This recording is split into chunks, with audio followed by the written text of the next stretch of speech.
Hello friends, welcome back to my channel. My self doctor Shweta Jain and health body Ayurveda में आपका फिर से एक बार स्वागत है।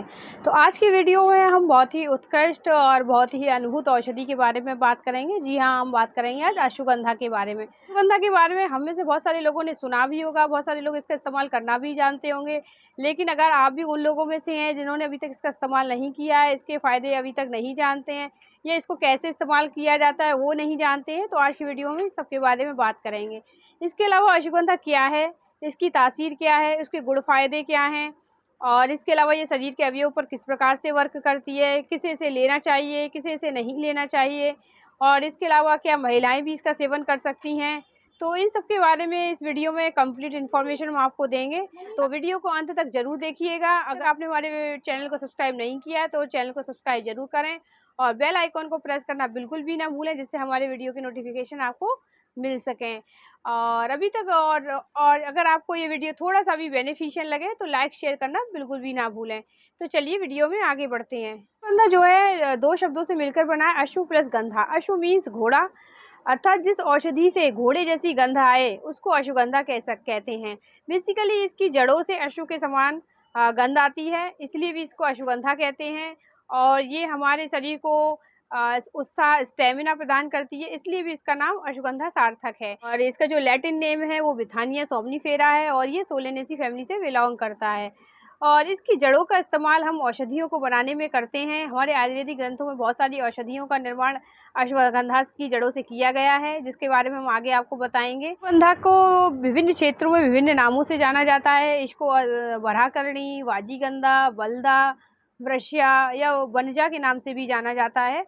अब हम आपको अश्वगंधा के गुणकर्म के बारे में बताएंगे। अश्वगंधा जो है गुण में लघु और स्निग्ध है और इसके जो रस हैं वो मधुर तिक्त कसाय, यानी कि थोड़ा सा मीठापन लिए होता है। तिक्त मीन्स ये थोड़ा सा कड़वा होता है और कसाय मीन्स थोड़ा सा ये कसैला भी होता है। इसके अलावा इसका जो विपाक है वो मधुर है।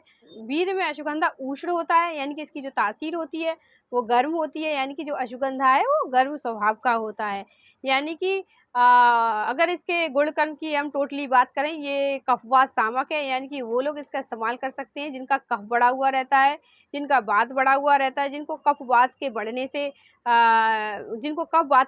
बहुत सारी बीमारियां हो जाती है, वह लोग इसका इस्तेमाल कर सकते हैं। और इसका जो वीर है वो उष्ण है, यानी कि वो व्यक्ति जिनका पित्त बढ़ा हुआ रहता है, जिनको पित्तजन्य विकार हैं या जिनको पित्त के बढ़ने से बहुत सारी बीमारियां हो जाती हैं या जिनको अम्ल पित्त की प्रॉब्लम है, जिनको एसिड हमेशा बनता रहता है, जिनको गैस की प्रॉब्लम है, वो पेशेंट इसका इस्तेमाल सावधानी पूर्वक करें। इसके अलावा गर्मी के मौसम में या स्वभाव से जिस ऋतु में पित्त प्रकोपित होता है, यानी कि पित्त बढ़ा हुआ रहता है, उस ऋतु में भी आपको अश्वगंधा का सेवन बहुत संभाल कर करना चाहिए। अब हम अपने डाइजेस्टिव सिस्टम की बात करेंगे। ये हमारे डाइजेस्टिव सिस्टम पे किस प्रकार से वर्क करता है।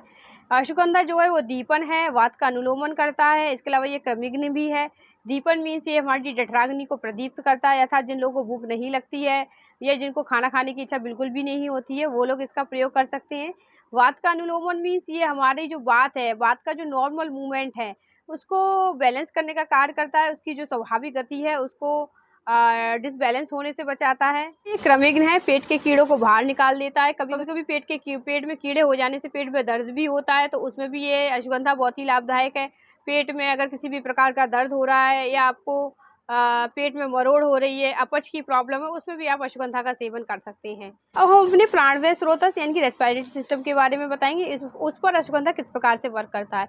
बेसिकली अश्वगंधा कफनाशक और वातनाशक है। जिन लोगों के शरीर में कफ बढ़ गया है, वात बढ़ गया है, उसमें अश्वगंधा का आप सेवन कर सकते हैं। और जो खांसी होती है उसमें भी बेसिकली कफ बढ़ जाता है, जिन लोगों को खांसी की प्रॉब्लम है, सदैव खांसते रहते हैं, वो लोग अश्वगंधा का सेवन कर सकते हैं। इसके अलावा जिनकी को दमा की शिकायत है, यानी कि जिनको ब्रोंकियल अस्थमा है और दमा की वजह से वो सांस भी बहुत कठिनाई से ले पाते हैं, हमारी जो श्वास नली है उसमें कफ जम जाता है, तो वो लोग भी अश्वगंधा का सेवन कर सकते हैं। अब हम बात कर लेते हैं कि अश्वगंधा हमारे रक्त धातुओं पर किस प्रकार से वर्क करता है। जो अश्वगंधा है वो रक्त शुद्धिकर है, यानी कि रक्त शोधक है। हमारे शरीर में जो ब्लड है, अगर उसमें किसी भी प्रकार की अशुद्धि आ गई है, वो दूषित हो गया है, तो उसको शुद्ध करने का कार्य करता है। और रक्त के अशुद्ध हो जाने से ही हमें सारी स्किन डिजीजेस होती हैं। अश्वगंधा जो है वो रक्त शुद्धिकर है और रक्त के जब हमारा रक्त शुद्ध हो जाएगा तो हमें त्वचाजन्य विकार भी नहीं होंगे। इसके अलावा जिनको ल्यूकोडर्मा, श्वेत्र सफ़ेद दाग की प्रॉब्लम है, विटिलिगो हैं, शरीर पे सफ़ेद सफ़ेद चकत्ते हो गए हैं, या जिनको मुहासे की प्रॉब्लम है, वो लोग भी है ना अश्वगंधा का सेवन कर सकते हैं। इसके अलावा जो अश्वगंधा है वो रक्तभार शामक है, यानी कि हमारा जो ब्लड प्रेशर बढ़ा हुआ रहता है, जो हाइपरटेंशन के मरीज हैं, जिनका बीपी सदैव बढ़ा हुआ रहता है, वो भी अश्वगंधा का सेवन कर सकते हैं। इसके अलावा जो डायबिटिक पेशेंट हैं, जिनकी शुगर हमेशा बढ़ी हुई रहती है, वो लोग भी अश्वगंधा का सेवन कर सकते हैं। इसके अलावा जो अश्वगंधा है वो शोथर है। हमारे शरीर में किसी भी प्रकार की अगर सूजन आ गई है, समटाइम्स क्या होता है कि हमारा बीपी बढ़ गया है और बीपी के बढ़ने से हमारे पैरों में कभी-कभी सूजन भी आ जाती है, पैरों में भी सूजन आ जाती है और कभी-कभी हमारे शरीर में भी सूजन आ जाती है, तो उसमें भी आप अश्वगंधा का सेवन कर सकते हैं। और ये हमारे शरीर में किसी भी प्रकार की अगर सूजन आ गई है या शोथ हो गया है, उसमें अश्वगंधा बहुत ही लाभदायक है। इसके अलावा ये हमारे हृदय की मांसपेशियों को बल देता है। इसके अंदर बल की प्रॉपर्टीज होती है। ये हमारे शरीर को ये हमारी हृदय की मांसपेशियों को टोन करने का कार्य करता है। ये एक बेसिकली एक टॉनिक की तरह कार्य करता है। हृदय को दुरुस्त रखने का कार्य करता है। जो अकस्मात हार्ट अटैक या ब्लॉकेज की जो प्रॉब्लम होती है, उसमें भी आप अश्वगंधा का सेवन कर सकते हैं। अश्वगंधा बल्ल है, भृंगण है, रसायन है। बल्ले मीन्स ये हमारे शरीर को पावर, यानी कि जो हमारी मांसपेशियां हैं उनको दुरुस्त रखने का कार्य करता है। उन मांसपेशियों को बेसिकली ताकत प्रदान करता है। जो लोग ज़्यादा जिम करते हैं, स्पोर्ट्स में ज़्यादा रुचि रखते हैं, फिजिकल एक्टिविटीज ज़्यादा करते हैं, तो उन लोगों को अश्वगंधा का सेवन करना चाहिए। इसके अलावा ये भृंगण है, यानी कि शरीर में मोटापे को बढ़ाती है। यानी कि वो लोग जो लोग बहुत ही कमज़ोर हैं, शारीरिक रूप से बहुत ही दुर्बल हैं, जिनका वजन बिल्कुल भी नहीं बढ़ रहा है, वो लोग अश्वगंधा का सेवन कर सकते हैं। इस प्रकार ये अश्वगंधा रसायन भी है, यानी कि ये टॉनिक की तरह कार्य करती है।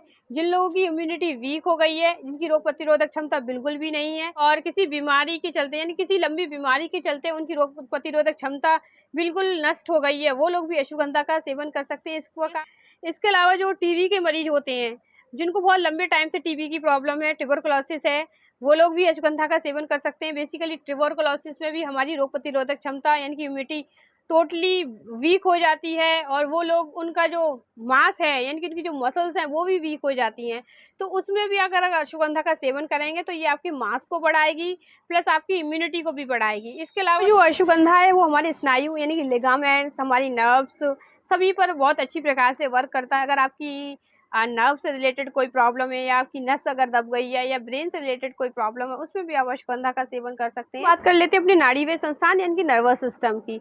अश्वगंधा जो है वो निंद्रा जनन है, यानी कि इसके अंदर इसके अंदर नींद को लाने की प्रकृति होती है। यानी कि जिन लोगों को नींद नहीं आती है, जो रात भर जगे रहते हैं, जिनको इंसोम्निया की प्रॉब्लम है, वो लोग अश्वगंधा का सेवन कर सकते हैं। क्योंकि जो अश्वगंधा होता है उसके अंदर कुछ ऐसे एजेंट होते हैं जो हमारे स्ट्रेस को कम करके, हमारे माइंड को रिलैक्स करके नींद लाने का कार्य करते हैं। यानी कि बेसिकली अश्वगंधा के सेवन से आपको स्ट्रेस कम होता है, आप रिलैक्स फील करेंगे और आपको नींद भी तुरंत आ जाएगी।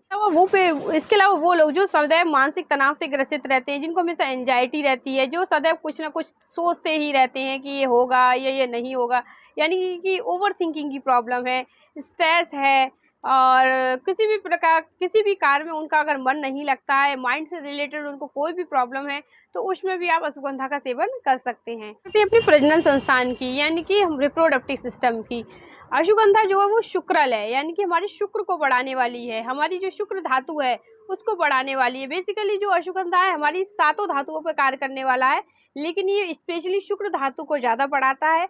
जो पेशेंट, यानी कि जो लोग पुरुषवाजपन से ग्रसित हैं, जिनको मेल स्टेरिलिटी, यानी कि मेल इनफर्टिलिटी की शिकायत है, जिनको बच्चे नहीं हो रहे हैं, वो लोग अश्वगंधा का सेवन कर सकते हैं। क्योंकि इसके अंदर शुक्राणुओं को बढ़ाने की प्रकृति होती है। बेसिकली ओवरऑल हमारे प्रजनन संस्थान पर वर्क करती है। अगर आपको शुक्राणु से रिलेटेड कोई भी प्रॉब्लम है, उस पर ये बहुत अच्छे से वर्क करती है, तो पुरुष लोग इसका इस्तेमाल कर सकते हैं। करते हैं आर्तव्य संस्थान की, यानी कि क्या महिलाएं भी इसका सेवन कर सकती हैं? जी हाँ, बिल्कुल, महिलाएं भी अश्वगंधा का सेवन कर सकती हैं। अगर किसी भी महिला में गर्भाशय शोथ की प्रॉब्लम है, यानी कि यूट्रस में, यानी कि बच्चेदानी में किसी भी प्रकार की सूजन है, वो महिलाएं भी अश्वगंधा का सेवन कर सकती हैं। वो हमेशा अबॉर्शन की प्रॉब्लम है, जिनको बच्चा ठहर जाता है और गिर जाता है, कभी भी पूर्ण रूप से विकसित ही नहीं हो पाता है, तो वो महिलाएं भी अश्वगंधा का सेवन कर सकती हैं। इसके अलावा जिनको लिकोरिया की प्रॉब्लम है, धात गिरती रहती है, सफ़ेद पानी की शिकायत है, और सफ़ेद पानी की वजह से समटाइम्स उन्हें कमर में दर्द, पेड़ों में दर्द भी रहता है, तो वो महिलाएं भी अश्वगंधा का सेवन कर सकती हैं।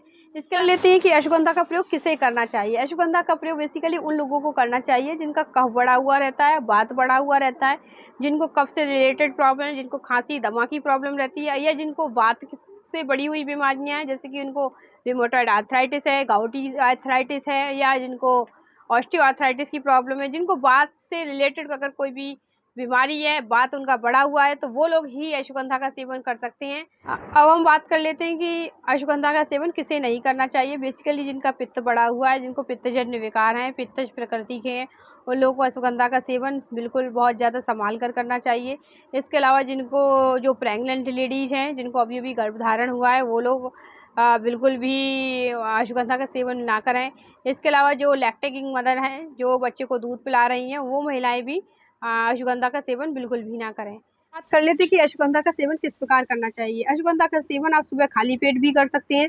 इसका अलावा आप रात को सोने से आधा घंटा पहले अश्वगंधा का 1 चम्मच या आधा चम्मच गर्म पानी में या गर्म दूध में उबाल कर इसका सेवन कर सकते हैं। इसके अलावा आप अश्वगंधा का आधा चम्मच या 1 चम्मच गर्म पानी में घोलकर या गर्म दूध में घोलकर भी इसका सेवन कर सकते हैं। इसके अलावा अश्वगंधा की बहुत सारी औषधियाँ मार्केट में भी उपलब्ध हैं, जैसे कि अश्वगंधा रिस्ट है, अश्वगंधा ले, अश्वगंधा घृत, अश्वगंधा रसायन, अश्वगंधा कैप्सूल। आप अपनी चॉइस के अनुसार, आपकी बीमारी के अनुसार आप इसमें से कोई भी औषधि डॉक्टर की परामर्श से इस्तेमाल कर सकते हैं। बिना डॉक्टर की परामर्श के आप किसी भी औषधि का सेवन बिल्कुल भी ना करें, ये आपके स्वास्थ्य के लिए हानिकारक हो सकता है। ये थी अश्वगंधा के बारे में कंप्लीट इन्फॉर्मेशन। अगर आपको ये वीडियो थोड़ा सा भी बेनिफिशियल लगा हो, आपके लिए हेल्पफुल रहा हो, तो प्लीज़ लाइक शेयर करना बिल्कुल भी ना भूलें। अगर अभी